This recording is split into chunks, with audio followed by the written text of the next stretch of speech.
কোনোরকম কেমিক্যাল ছাড়া ব্লেন্ডারে স্লাইস চিজ বানানো শিখে গেলে আর কোনোদিন চিজ কিনে খেতে হবে না। 100% ন্যাচারাল স্লাইস চিজ তৈরি করতে আগার আগের জেলিটিন, কর্নফ্লাওয়ার এগুলো কিছুই প্রয়োজন হয় না, কারণ এটা চিজ পুডিং না। পারফেক্ট হোমমেড চিজ বানানোর এই গোপন রেসিপিটি আপনি ইশিকা সাইড ফুড চ্যানেল ছাড়া আর কোথাও পাবেন না। আসসালামু আলাইকুম everyone, I am chef Ishika. Welcome back to আইফুড channel. Homemade slice cheese বানানোর জন্য প্রথমে একটি ভিনেগার সলিউশন তৈরি করে নিব।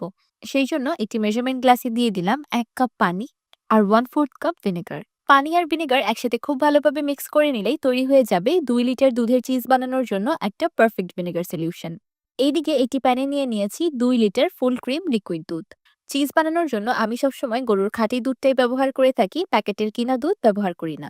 আপনারা চেষ্টা করবেন একদম ফ্রেশ খাঁটি দুধ ব্যবহার করার, প্যাকেটের প্রেস্টারাইজ মিল্কটা অ্যাভয়েড করার। তাহলেই যারা নতুন নতুন চিজ বানাচ্ছেন তারা প্রথম চেষ্টাতেই একদম পারফেক্ট চিজ তৈরি করতে পারবেন। এবার চুলার মিডিয়াম আঁচে নেড়েচেড়ে দুধটাকে হালকা কুসুম গরম করে নেব। চিজ বানানোর আসল টেকনিকটাই এই দুধের টেম্পারেচার।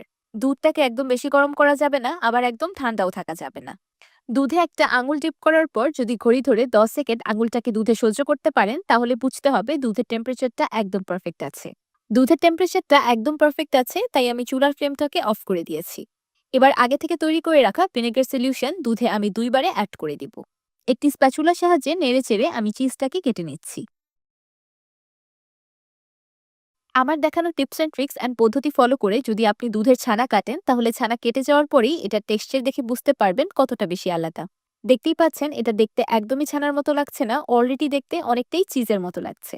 চিজ সম্পূর্ণ কেটে গিয়ে একটা সবুজ পানি বের হয়ে গিয়েছে। এবার আমি চিজটাকে এই পানিতেই ঢেকে রেখে দিব 2 মিনিটের মতো।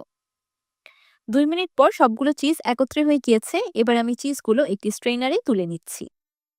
যতটুকু সম্ভব ততটুকু পানি চেপে ফেলে দিতে হবে, আর এই চিজটাকে রেস্টে রাখার কোনো প্রয়োজন নেই, এখনই ব্যবহার করা যাবে। এবার আমি চেপে চেপে চিজের এক্সট্রা পানিগুলোকে ছেড়ে ফেলে দিব। তৈরি করা চিজটাকে ইমালসিফাই করার জন্য একটা সলিউশন তৈরি করে নিব। সেই জন্য নিয়ে নিয়েছি 1 প্যাকেট ইনো ফ্রুট সল্ট। আপনারা এখানে ইনো ফ্রুট সল্টের পরিবর্তে 1 চা চামচ বেকিং সোডাও ব্যবহার করতে পারবেন। এবার ইনো ফ্রুট সল্টে দিয়ে দিচ্ছি 1/4 কাপ পানি। এবার পানি আর ইনো একসাথে খুব ভালোভাবে মিক্স করে নিব।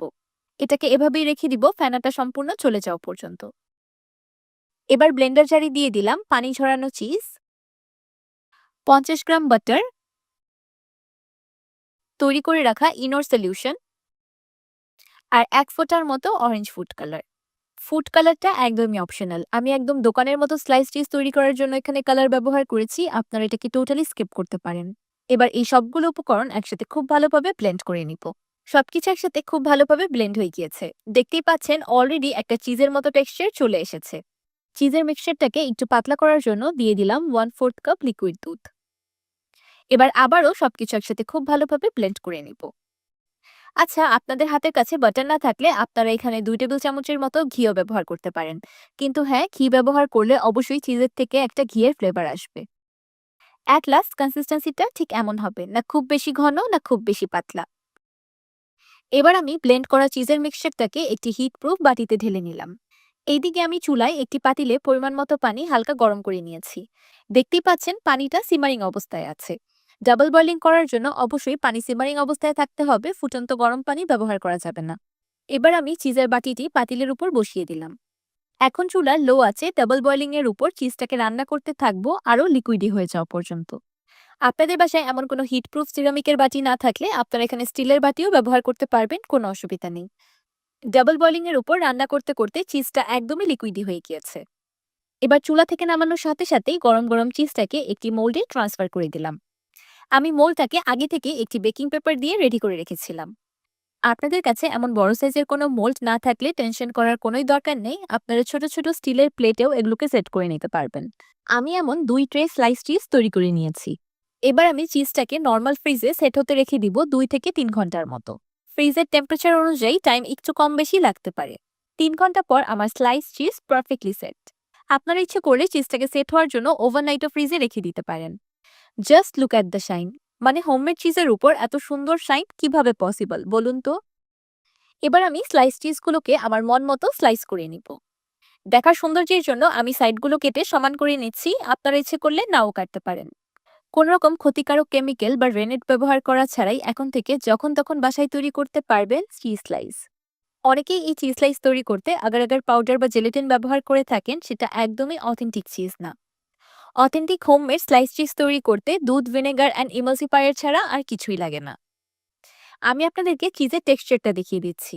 মাশাআল্লাহ, দেখতেই পারছেন কতটা বেশি পারফেক্ট হয়েছে, একদম দোকানের কিনা চিজের মতো।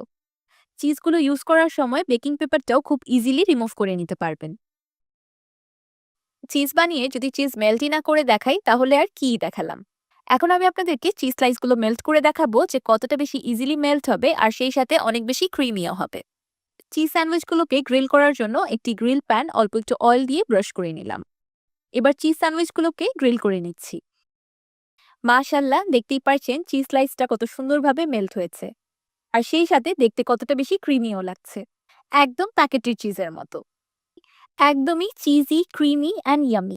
আমার এই রেসিপিটি দেখার পর এখন থেকে বাসায় চিজ তৈরি করতে গিয়ে আর ঝামেলায় পড়তে হবে না। একদমই অল্প সময়ে অল্প উপকরণে ইজিলি তৈরি করতে পারবেন। আজকাল তো চিজ ছোট থেকে বড় সবারই পছন্দের একটি খাবার। তাই বাহির থেকে রোজ রোজ চড়া দাম দিয়ে না কিনে বাসায় তৈরি করে নেওয়া বেটার, তাই না? আসছে রমজান মাসে বিভিন্ন ধরনের স্ন্যাক্স বানানোর জন্য চিজের অনেক প্রয়োজন হবে। তাই আমি তো আগেভাগেই চিজ বানিয়ে স্টোর করে ফেললাম। তাহলে আপনি কেন দেরি করছেন? আপনিও বানিয়ে ফেলুন এই পারফেক্ট স্লাইস চিজগুলো আমার রেসিপি ফলো করে। আর এই চিজগুলো একদিন বানিয়ে যেকোনো এয়ারটাইট কন্টেইনারে করে সংরক্ষণও করতে পারবেন 15 দিনের মতো। সংরক্ষণ করার জন্য আমি এই চিজ স্লাইসগুলো থেকে বেকিং পেপার রিমুভ করে নিই, জাস্ট ইউজ করার আগে রিমুভ করে নেব। আমার আজকের এই হোমমেড চিজ স্লাইস রেসিপিটি আপনাদের কাছে কেমন লাগলো আমাকে অবশ্যই কমেন্ট করে জানাবেন। ভিডিওটি ভালো লাগলে একটি লাইক দিবেন আর আমার চ্যানেল সাবস্ক্রাইব করে আমার চ্যানেলের পাশেই থাকবেন। আল্লাহ হাফেজ।